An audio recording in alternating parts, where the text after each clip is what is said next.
அவர் 2000 கொடுக்குறேன்றாரு, இவர் 2500ன்றாரு. இந்த 2000க்கு 2500க்கு தான் போட்டி விளங்குது.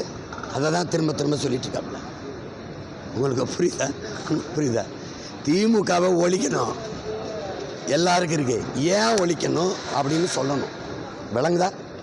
பாஜக கொள்கை எதிரி. எந்த இடத்துல உன் கொள்கை எதிரி, உன் கொள்கை என்னன்னு சொல்லு, நாங்கள் கொள்கை எதிரியா இல்லையான்னு முடிவெடுக்கிறோம்.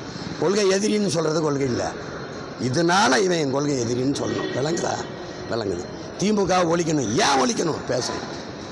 இந்த டாஸ்மார்க்கை விற்று நாட்டை மக்களை ஒரு குடிகார சமூகமாக ஆக்கி குற்றம் நிறைஞ்ச சமூகமாக ஆக்கிடுச்சு.